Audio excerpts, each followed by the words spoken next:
Élèves de Terminal S, bonjour. Nouvelle leçon sur la représentation spatiale des molécules.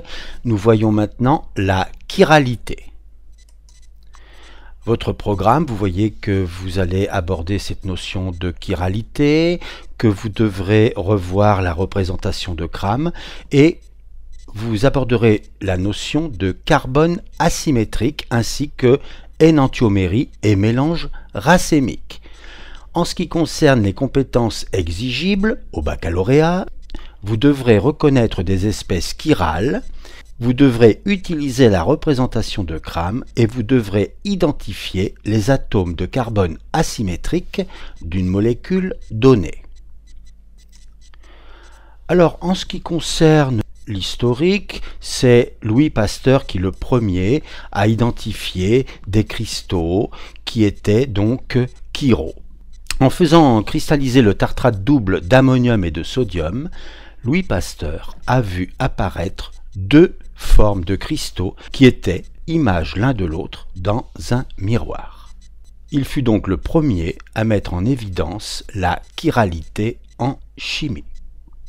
Puis, les chimistes français Lebel et hollandais Van 't Hoff ont précisé cette notion de chiralité et introduit la notion de carbone asymétrique. Alors, en ce qui concerne l'étymologie, Keir, génitif keiros, ça veut dire la main en grec ancien. Donc, à partir de Keir, la main, on construit des mots comme chirographe, ce que l'on écrit de sa main, ou chiromancie, la pratique consistant à interpréter les lignes de la main, la chiropraxie, qui est une médecine manuelle, le chiroptère, qui est une chauve-souris qui vole avec sa main, chiroptère, et le chirurgien, alors on prononce chi cette fois, qui opère avec ses mains. Et bien sûr, le mot qui nous intéresse aujourd'hui, ou les mots qui nous intéressent aujourd'hui, chiral, chiralité, au pluriel chiro, bien sûr. Alors, définition, un objet qui n'est pas superposable à son image dans un miroir est chiral. Par exemple, voilà un miroir, voilà une main gauche, et je vois dans le miroir l'image de cette main gauche, et si j'observe bien, je vois que cette main est une main droite. Alors maintenant, l'image d'une main gauche dans un miroir est une main droite et je représente ainsi ici une main gauche et une main droite. Sont-elles superposables? Alors vous faites bien attention parce qu'il y a beaucoup d'élèves qui disent oui, parce qu'ils font ça et ils disent voilà, les mains sont superposables. Eh bien non, ce n'est pas comme ça qu'on envisage le fait que deux mains soient superposables, mais comme ceci. Voilà. Et là, on voit que les deux mains ne sont pas superposables. Donc, la main droite et la main gauche ne sont pas superposables. Et donc, la main n'est pas superposable à son image dans un miroir. On dit qu'elle est chirale. Alors, donc, voilà une molécule avec un atome de carbone et liée à 4 atomes complètement différents. Un blanc, un kaki, un vert clair, un vert foncé. Et vous voyez l'image de cette molécule dans le miroir. Alors regardez bien ce qui se passe. Hop, je fais tourner la molécule de 180 degrés et je m'aperçois que maintenant, ces deux molécules qui sont donc images l'une de l'autre dans un miroir, ne sont pas superposables, puisque le blanc il vient se superposer sur le blanc, le kaki sur le kaki, mais là ça ne va plus. Le vert clair il est devant alors qu'il est derrière et inversement pour le vert foncé. Donc, puisque ces deux molécules sont images l'une de l'autre dans un miroir mais non superposables, ces molécules sont chirales. Et ces deux molécules chirales, images l'une de l'autre dans un miroir, on dit que ce sont deux énantiomères. Alors vous voyez par exemple, si on vous demande si une molécule est chirale, par exemple ceci, eh bien qu'est-ce que vous faites? Vous commencez par mettre un miroir, puis vous dessinez l'image donc de la molécule à travers le miroir, puis vous la faites tourner de 180 degrés. Alors vous préparez comme ceci sur votre cahier, puis vous réfléchissez. Celle-ci, eh bien, elle reste là où elle est. La verte foncée, évidemment, elle vient là. Et maintenant, c'est simple, la vert clair qui était devant vient derrière, et la kaki qui était derrière vient devant. Je ne rappelle pas comment ça fonctionne avec la représentation de Cram. J'ai déjà fait une leçon là-dessus. Enfin, est-ce que la molécule qui est ici et son image dans le miroir qui est ici, après qu'on l'ait fait tourner de 180 degrés, est-ce qu'elles sont superposables? Voyons.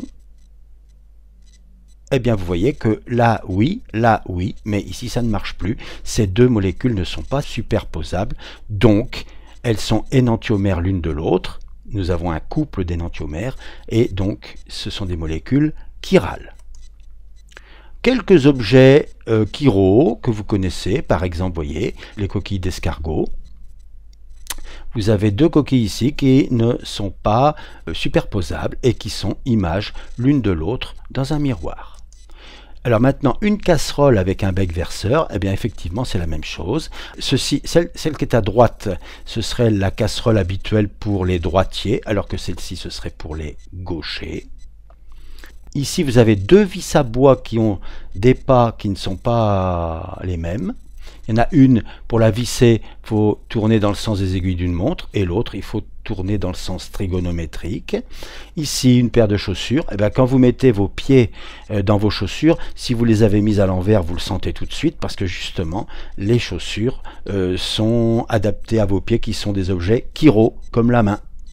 Et puis, par exemple, les violons, ici, eh bien, nous avons un violon. Vous voyez, par exemple, ici, nous avons la corde de sol grave qui est à gauche, alors qu'ici, elle est à droite. Je ne sais pas si quelqu'un un jour a pensé à faire le violon qui est ici, mais bon, ça serait adapté pour quelqu'un qui voudrait jouer de l'autre côté, un gaucher, par exemple. Alors, ici, deux molécules chirales, image l'une de l'autre dans un miroir, on dit que ce sont des énantiomères, je l'ai déjà dit, et très important, les énantiomères ont des propriétés physiques semblables, des propriétés chimiques semblables, et par contre, elles peuvent avoir des propriétés optiques différentes, mais ceci n'est pas au programme de la terminale S. Ce que vous pouvez retenir dès maintenant, nous le verrons dans une prochaine leçon, c'est qu'elles peuvent avoir des propriétés biologiques différentes. Qu'est-ce qu'un mélange racémique? Un mélange équimolaire de deux énantiomères est un mélange racémique. J'ai trouvé cet exemple. C'est un gros tas de chaussures, donc il y a autant de chaussures gauche que de chaussures droite, donc nous avons un mélange racémique. Alors vous connaissez peut-être Handicap International, qui est une ONG qui est engagée en faveur des personnes handicapées. Eh bien, si vous avez des vieilles chaussures, plutôt que de les jeter, pensez à aller les donner à Handicap International. Le carbone asymétrique. Alors vous avez vu que pour savoir si une molécule est chirale, c'est quelquefois un petit peu compliqué, eh bien c'est très intéressant. On va découvrir un critère beaucoup plus rapide qui est donc ce carbone asymétrique. Un atome de carbone est dit asymétrique s'il est lié à 4 atomes ou 4 groupes d'atomes, tous différents. Ce carbone asymétrique, nous le repérerons avec une petite étoile. Si une molécule possède un unique, c'est très important, un seul atome de carbone asymétrique, elle est chirale. Il n'y a pas besoin de chercher. Elle a un carbone, un seul asymétrique, elle est obligatoirement chirale. Voilà. Alors, cette molécule est chirale, nous le savons parce qu'on vient de le faire. Et bien voilà, l'atome de carbone a bien 4 voisins, tous différents. Et donc, ce carbone est asymétrique et je le repère en mettant une petite étoile. La molécule est chirale, il existe donc 2 énantiomères. Un petit exercice pour terminer, vous devez dire si la molécule possède un carbone asymétrique et si elle est ou non chirale. Alors la première, la A1, eh bien si vous regardez bien, il n'y a pas de carbone asymétrique. donc elle n'est pas chirale. Ici, il y a un carbone asymétrique, le voilà. En effet, ce carbone a comme voisin un CH3, méthyle, un H, un Br et un CH2Br. 4 voisins tous différents, donc un carbone asymétrique que je repère avec l'étoile, donc cette molécule est chirale. Ici, nous avons un carbone asymétrique et un carbone asymétrique. Puisqu'il y a 2 carbones asymétriques, pour l'instant, on n'a pas appris, on ne sait pas. Nous le verrons dans une prochaine leçon. Ici, qu'est-ce que nous avons pour la D1? Nous avons un carbone asymétrique, un seul, elle est chirale. Puis, ici, un carbone asymétrique, un seul, elle est donc chirale. Ici, la B2, un carbone asymétrique, un deuxième, donc on ne peut pas conclure. Puis, la C2, un carbone asymétrique, un deuxième, on ne peut pas conclure. Alors la D2, il n'y a pas de carbone asymétrique, donc la molécule n'est pas chirale. La A3, il n'y a pas de carbone asymétrique, donc la molécule n'est pas chirale. La B3, alors nous avons un carbone asymétrique et c'est tout. La molécule est donc chirale. La C3, nous avons un carbone asymétrique et un autre. On ne peut donc pas conclure. La D3, nous avons un carbone asymétrique et un deuxième. On ne peut donc pas conclure. La A4, nous n'avons pas de carbone asymétrique, la molécule n'est pas chirale. La B4, nous avons un carbone asymétrique, c'est tout, la molécule est donc chirale. La C4, eh bien nous avons un carbone qui possède 2 voisins identiques, CH3 et CH3, donc il n'y a pas de carbone asymétrique, la molécule n'est donc pas chirale. Et la dernière, D4, nous avons un carbone qui a 4 voisins tous différents, donc c'est un carbone asymétrique, la molécule D4 est donc chirale.